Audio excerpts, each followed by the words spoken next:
Baik, Assalamualaikum warahmatullahi wabarakatuh, teman-teman. Eh, Topik kita pada hari ini, minggu ketiga mata kuliah limnologi, adalah tentang perairan danau, di mana minggu lalu, di semester lalu, bahwa perairan danau, kalau dalam ekologi, bagian dari perairan tergenang ya. Nah, nanti mungkin kita juga akan mendengar istilah selain danau yang sejenis. Ada nanti resitu, ada ranu, ada mungkin istilah waduk, kolam, polder, rawa. Ya kan kita di USU punya kolam retensi gitu kan. Apakah itu bagian dari danau? Apakah waduk eh, seperti apa? Mungkin yang teman-teman jarang dengar itu istilah polder ya. Polder. Kalau situ juga cukup jarang untuk di Sumatera Utara. Situ itu eh, sangat familiar nanti di daerah Jawa Barat atau Jabodetabek. Ranu juga itu Jawa Timur. Eh, Kalau waduk mungkin lebih umum ya. Kalau rawa juga lebih umum. Nanti kita bahas eh, seperti apa, apakah ini sama, istilah yang sama, ataukah memang istilah yang berbeda. Se-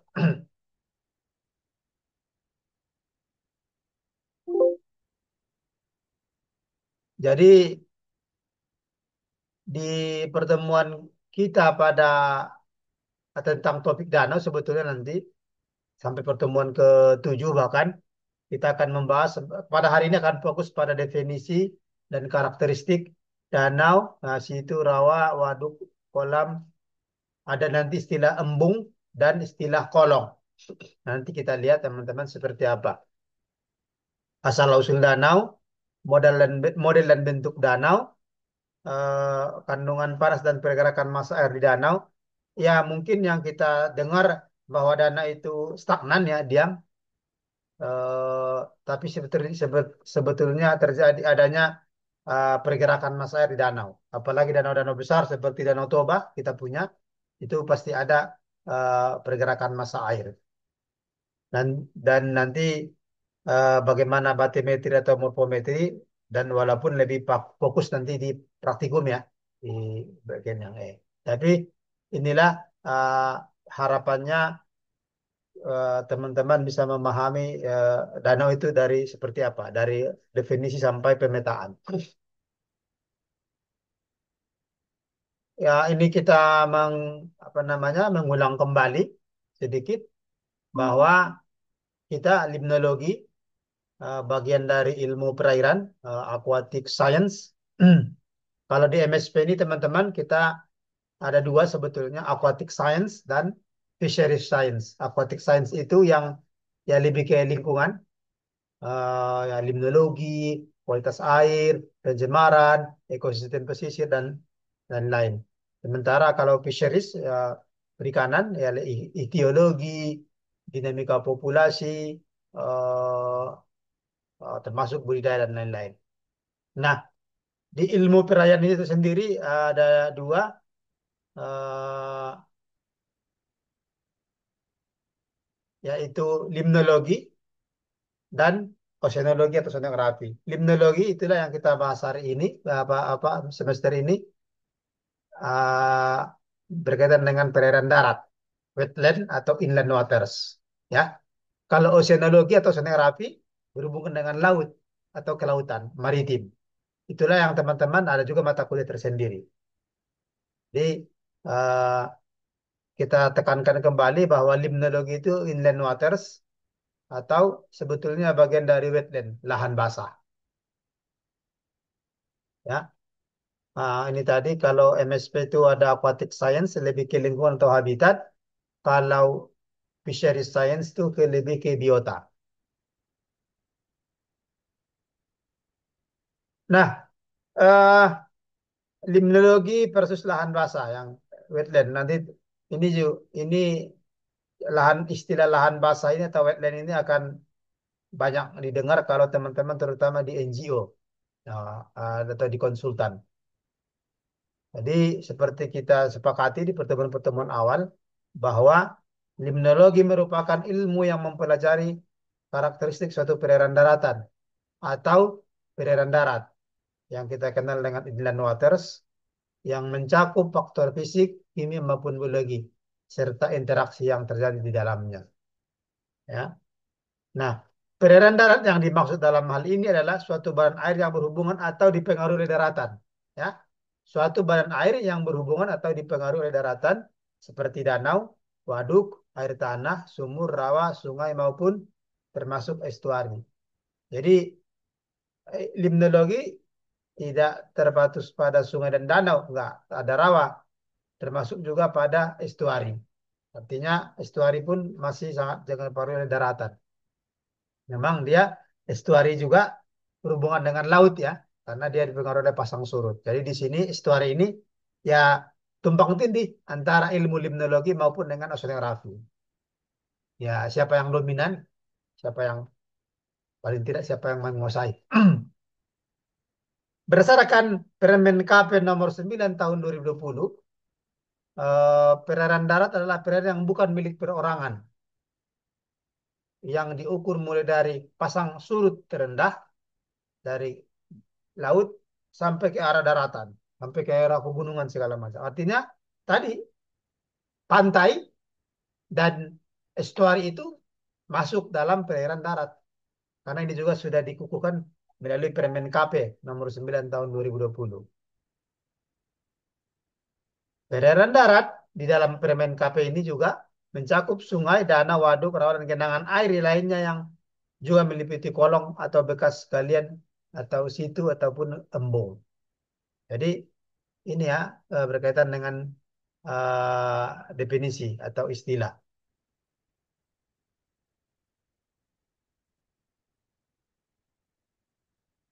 Nah, sampai sini teman-teman bisa dipahami. Ini yang masih kita mengulang juga. Bagaimana dengan wetland? Wetland atau lahan basah ya sama perairan darat berdasarkan konvensi Ramsar pada ayat 1, pasal 1 ayat 1 bahwa daerah payau, paya, tanah gambut atau perairan baik yang bersifat alami maupun buatan tetap ataupun sementara dengan perairannya yang tergenang ataupun mengalir, tawar, agak asin ataupun asin, termasuk daerah-daerah perairan laut yang kedalaman tidak lebih dari 6 meter pada waktu air surut. Artinya sama berarti mulai dari surut terendah, bahkan ini lebih jauh lagi 6 meter di bawah surut hingga ke arah darat. Itu semua perairan darat. Itu semua lahan basah. Artinya teman-teman, kalau dalam kajian apa istilah ini, limnologi sama lahan basah atau wetland sama. Cuma kalau dalam limnologi itu lebih ke apa namanya istilah di kampus atau di dalam buku-buku akademik, kalau lahan basah itu lebih populer di dalam umum atau di NGO atau konsultan. Kalau di NGO kita nggak akan mengenal limnologi. Ya jarang sekali orang mengenal limnologi, lahan basah. Cuma kalau dalam bahasa wetland di sini itu sebenarnya dia kata kata baku ya. Sorry, kata benda. Sementara kalau kalau limnologi itu sebuah kata sifat ya. Jadi kembali saya ingatkan bahwa ya dalam hal ini limnologi sama lahan basah itu sama. Sama kajiannya. Sama yang dimaksud. Bahwa yang kita maksud itu adalah danau, apa namanya, sungai, rawa. Cuma memang gini, kalau lahan basah itu dia eh, juga mencakup sawah, paret segala macam. Cuma itu memang yang di dulu ya dalam limnologi sawah itu tidak di dalam kajian. Tapi kalau berkembang sekarang ya sawah ya namanya kalau dia dalam genangan air masuk dalam kajian. Ya, cukup jelas. Ini kira-kira gambarannya bahwa perairan darat itu inland waters yang kita maksud itu adalah semua ini. Berarti mulai dari daerah hutan mangrove atau pantai, estuari ini ini sungai, ini ada danau sampai mata air di atas atau ada bendungan. Nah, inilah semua. Mulai dari terendah tadi ini, paling paling rendah di daerah pantai sampai ke arah pegunungan. Ya.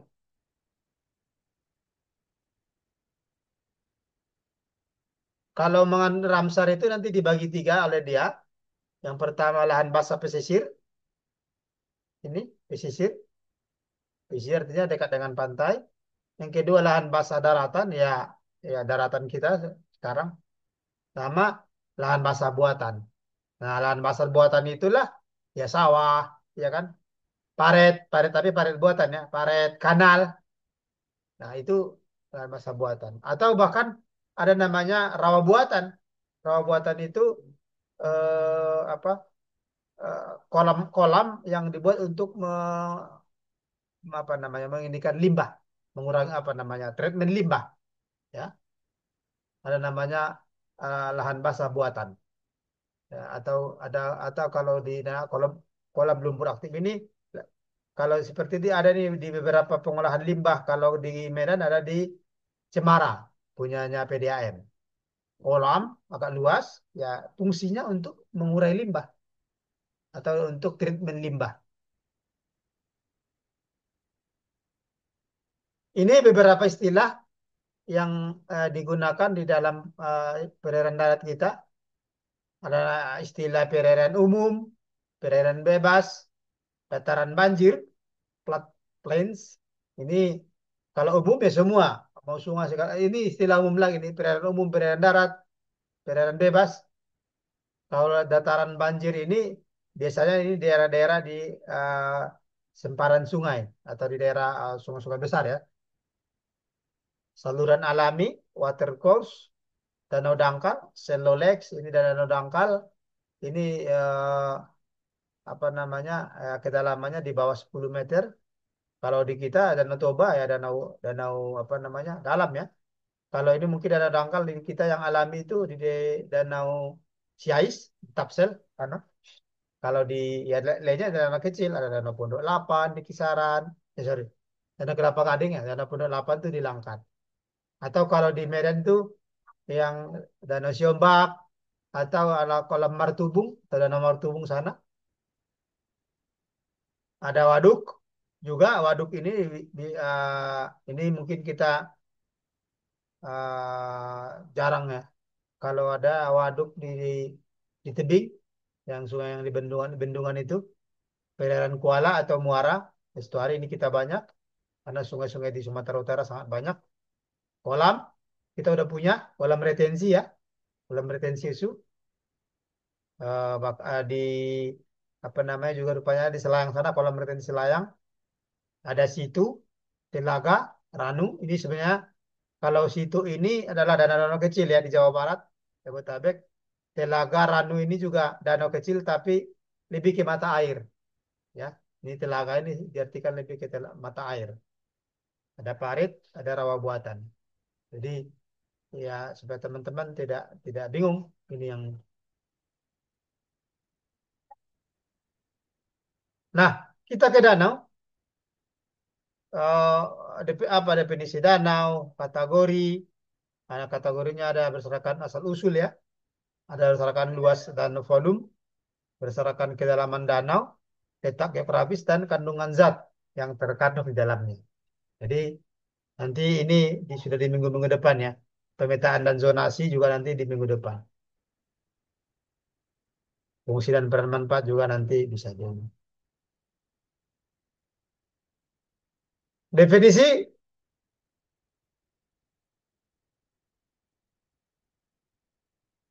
kira-kira teman-teman apa itu danau? Apakah sama dengan itu di Lagara tuh? Ada yang bisa kasih sudah belajar mestinya kan sudah kita ini. Izin Pak, Silakan perkenalkan. Diska, Erwin. Ya, ya silakan Diska. Ya, izin Pak sebelumnya. Danau merupakan suatu badan air Hmm. eh, yang memiliki perairan yang tenang, menempati suatu cekungan, dan memiliki hubungan dengan laut, Pak. Memiliki hubungan dengan laut. Apakah harus ada dengan laut? Oh, silakan Sabrina.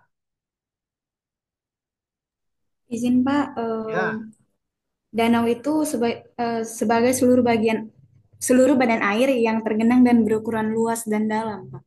oke. Belum lulus dan dalam. Kalau kalau dia kecil dan sempit, tidak ya. Tadi ada lagi yang sebelumnya. Ada lagi? Izin Pak, saya Juliana Lembantaruan. Ya, Jiana ya. Gimana Juliana? Menurut saya danau itu adalah eh, cekungan air alami yang terbentuk akibat adanya proses mungkin geologi yang mungkin seperti Danau Toba kita bisa yang kita ketahui terjadi ada aktivitas tektonik dan vulkanik Pak dan aktivitas lainnya. Berarti harus alami ya, buatan nggak masuk. Dimas? Izin menjawab Pak, nama saya Dimas Rensa. Nah, kalau menurut saya Pak, danau ini bisa dikontekskan dia ada terjadi karena secara alami dan ada juga terjadi karena buatan dari manusia Pak, yang macam Danau Syomba, da, itu Danau Syomba kan kayak karena cekungan, karena buatan manusia dan sebagainya Pak. Begitu juga kayak danau kayak Candika dan sebagainya, seperti itu Pak. Oke, yang lain?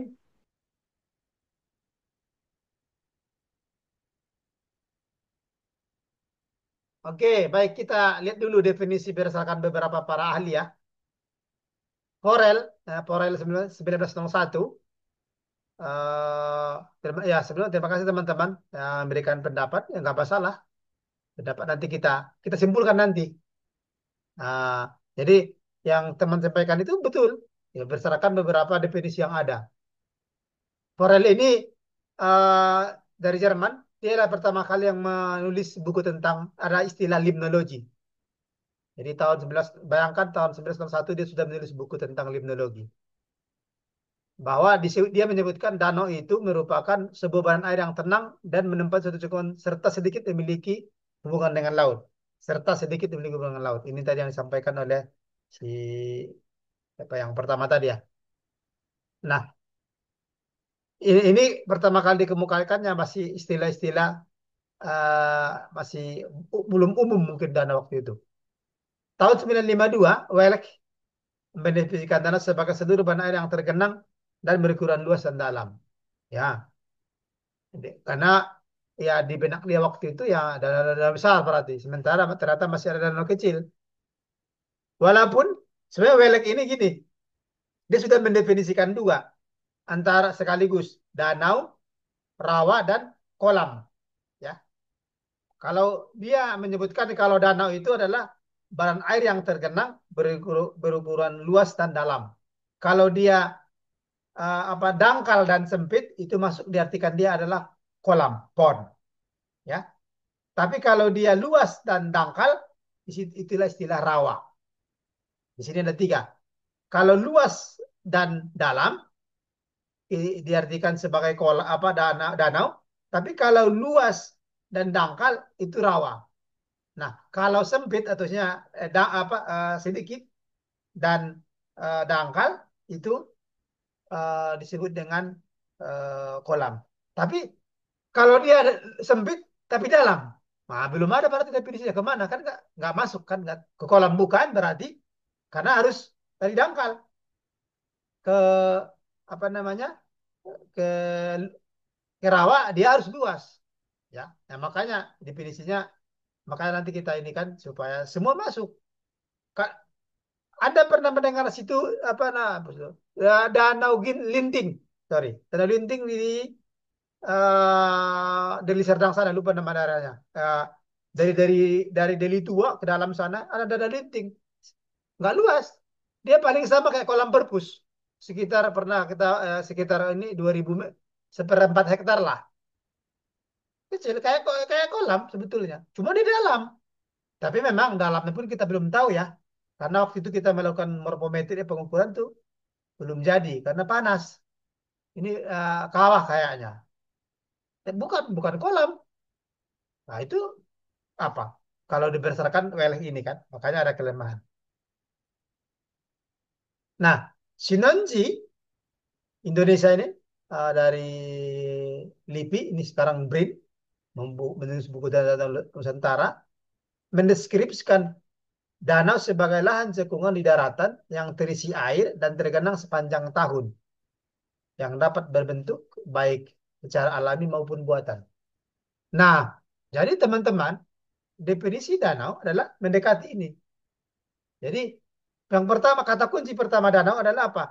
Danau adalah sebuah cekungan, ya, cekungan artinya ya eh, cekungan yang terisi air, ya. Artinya kata kata kunci pertama itu cekungan. Jelas ada airnya, terisi air dan tergenang sepanjang tahun, betul. Karena kalau dia nanti tidak, walaupun dia cekungan, tidak tergenang sepanjang tahun itu namanya rawa. Itu kalau kita ke daerah Palembang sana, itu kalau kayak gini udah mulai musim hujan, itu rawa itu di mana-mana. Begitu nanti musim kemarau kayak kemarin, kita sebulan yang lalu itu bisa main bola di situ, kering, ya itu. Tapi apakah itu cukup? Enggak. Nah, terbentuk secara alami maupun buatan. Yang kedua, ini pas. Tambahnya apa tambahannya? Tambahannya sebetulnya apa? Yang tidak dapat dikontrol oleh manusia. Maksudnya gimana? Kalau tadi kayak si apa namanya Danau Linting, dia kecil terus dalam, tapi tidak terkontrol manusia itu danau. Karena ada perairan, misalnya 5 hektar. Ini saya menemukan di daerah Subang. 5 hektar tambak. Tergenang bisa, tergenang sepanjang tahun bisa. Tapi bisa dapat dikontrol oleh manusia. Itu bukan danau. Itu masuk dalam definisi kolam.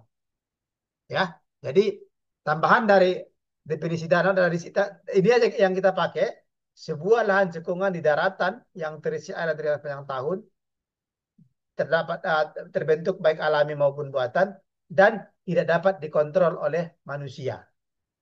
Artinya dia walaupun dia tadi situ apa namanya agak danau linting itu sempit, tapi nggak bisa dikontrol karena memang dia alami. Apa karena dia memang bukan persoalan alami sih.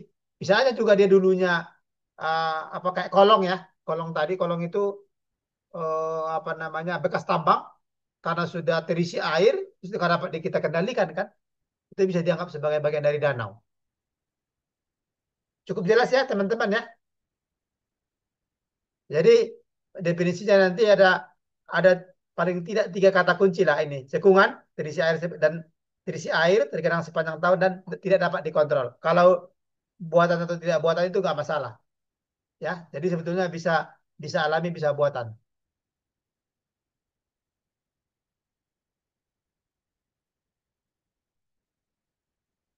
Oke, bisa kita ini ya ini ya nggak usah kita ini lagi, tinggal ini istilah-istilah lain sama juga. Ini ada UNEP atau ILEK disebut dengan natural lake atau man-made lake atau artificial lake, danau buatan maksudnya.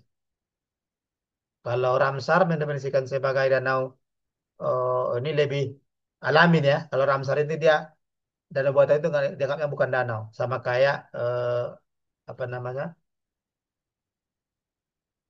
kayak lah.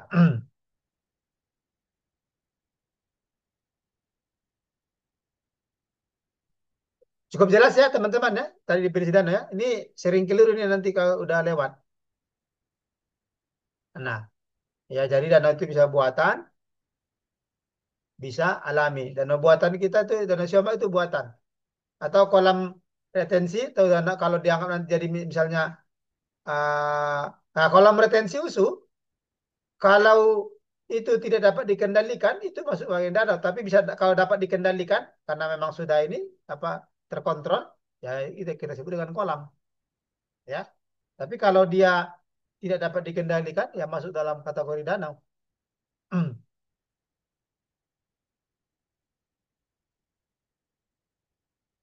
Nah sekarang bagaimana dengan danau waduk kira-kira pernah mendengar istilah waduk?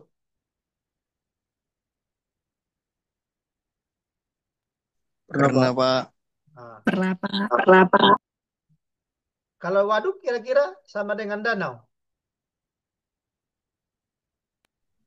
Sama Pak, tapi danau buatan Pak. Nah, Iya, Pak. ya. Kalau waduk itu lebih istilah danau, lebih ke istilah buatan ya, danau yang dibuat. Karena penamaannya ada juga kayak orang Danau Siombak orang nggak menyebut Waduk Siombak kan. Tapi kalau di Jakarta itu waduk apa tuh waduk Condet misalnya. Ya awalnya itu udah danau, udah situ. Tapi yang jelas waduk itu buatan ya. Dan lebih waduk ini lebih orang kenal nanti banyaknya kayak sungai yang dibendung ya, kayak Waduk Jatiluhur, Waduk Cirata, sama ada waduk yang besar.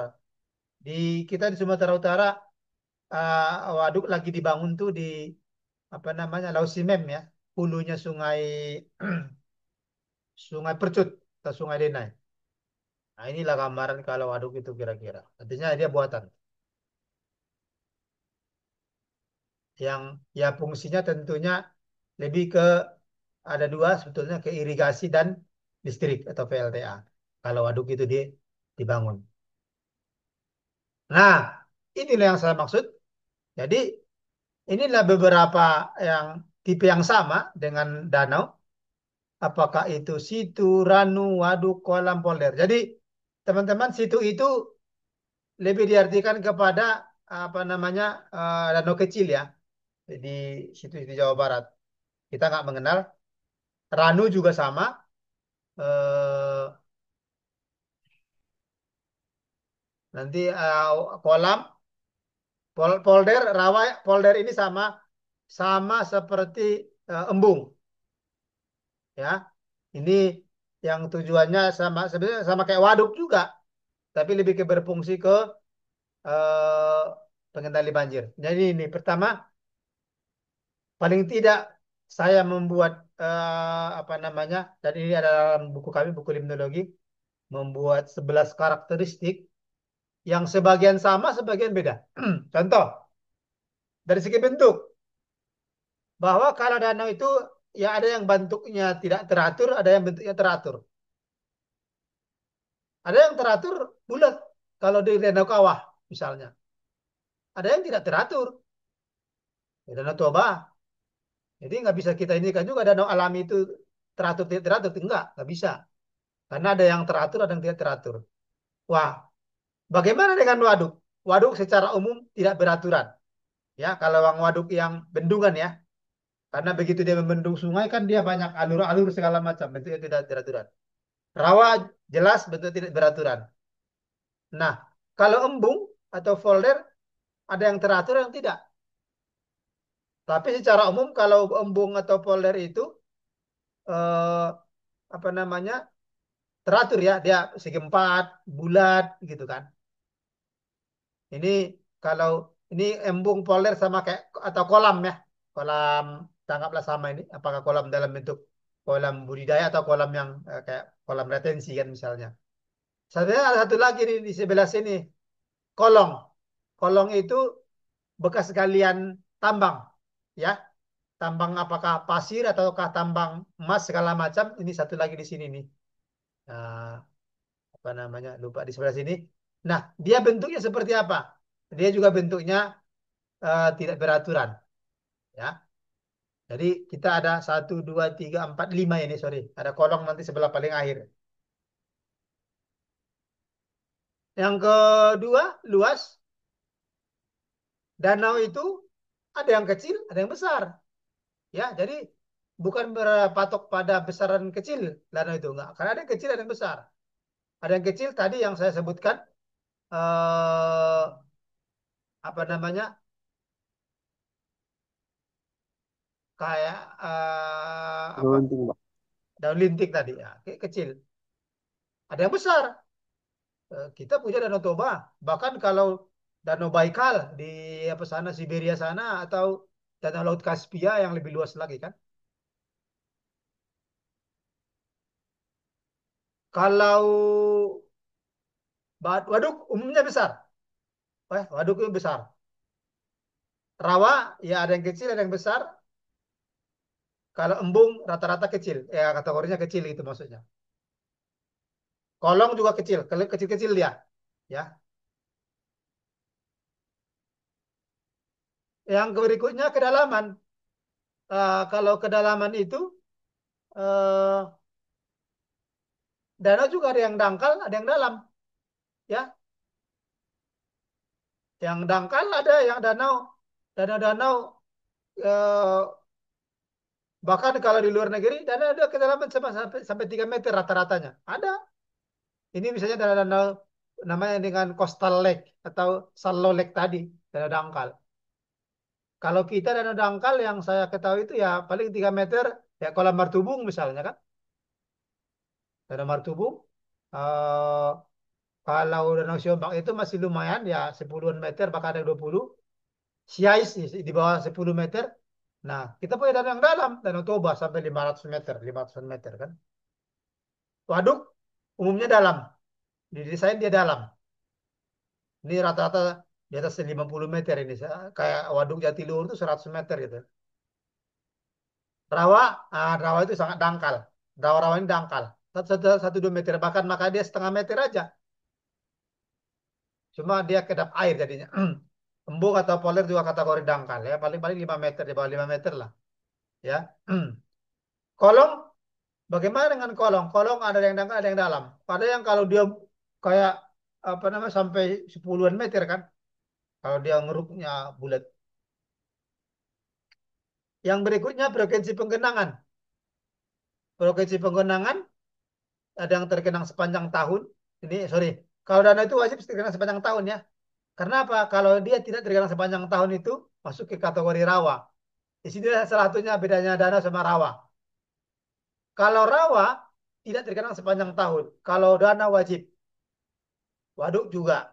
Polder ya tergantung sebetulnya kalau musim kering karena itu kan tujuannya untuk eh, apa namanya penahan banjir atau apa namanya reservoir bisa aja tidak terkena ada juga kosong. Yang jelas kalau ada wajib terkena sepanjang tahun. Di sini salah satu perbedaan danau dengan rawa. Ya, pembentukan danau ada yang alami ada yang buatan. Waduk, nah itu tadi buatannya. Rawa alami, nggak ada yang kalau tadi masuk rawa rawa buatan itu masuk kategori wetland ya lahan basah tadi. Embung buatan, kolong juga buatan, ya. Yang alami cuma rawa. Bagaimana dengan tumbuhan air? Tumbuhan airnya di pinggiran itu kalau untuk danau itu hanya dapat di pinggiran. Kecuali karena ada danau tertentu yang dangkal ya. Ada semua tumbuhan air sekarang beberapa tumbuhan airnya sudah tertutup ya kayak danau Laut Tador di Serdang Bedakai itu. Kalau waduk juga hanya dapat di pinggiran. Nah, inilah juga bedanya kalau rawa.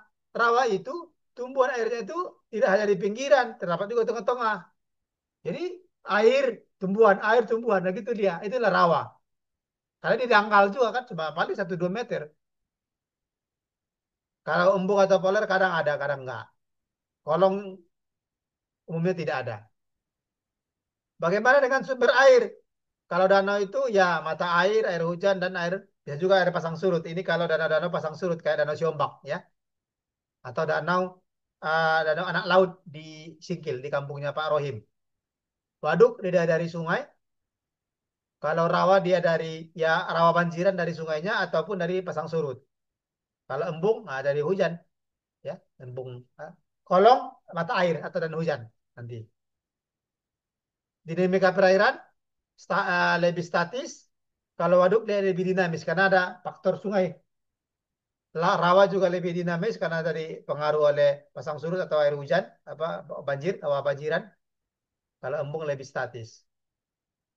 Fungsi utama ya habitat organisme perairan kalau danau, demikian juga rawa. Fungsi utama sama. Tapi kalau waduk ya tergantung, misalnya untuk irigasi, ada juga untuk PLTA. Kalau embung apa? Pengendali banjir, sebagian untuk irigasi. Kalau kolong, betulnya ya bekas banjir, apa bekas tambang, tidak bisa ini. Umur, ada yang umur tua, kalau dia alami, ada umur muda, kalau ya buatan. Waduk ya pasti muda karena dibuatan, rawa pasti tua karena emang alami. Embung muda karena buatan. Waktu tinggal air, retention time, waktu retention time itu artinya masa air yang tertinggal di situ. Berapa lama? Di danau itu ada yang cepat, ada yang lambat. Cepat itu biasanya rata-rata kayak danau, danau pasang surut ya. Danau Siomak itu cepat, paling 8 jam dia akan keluar. Ada yang lama, Danau Toba misalnya. Ya, ini Danau Toba itu puluhan tahun. Kalau waduk sedang, rawa cepat. Ya rawa dia banjir, turut, banjir surut gitu dia. Embung juga cepat sampai sedang. Jadi itu kira-kira teman-teman eh, kalau apa namanya karakteristik danau, waduk, rawa, embung sama termasuk kolong ya. Jadi ya, teman-teman tidak tidak apa namanya eh, keliru lagi mendefinisikan kategori tersebut. Nanti minggu depan kita akan masuk di sini di kategori danau. Ini jam berapa? Ini udah mau habis ininya. Untuk sementara saya sampai sampai sini dulu. Terima kasih teman-teman. Jangan lupa slide-nya dipelajari minggu depan kita kategori ini sudah lebih enak ya.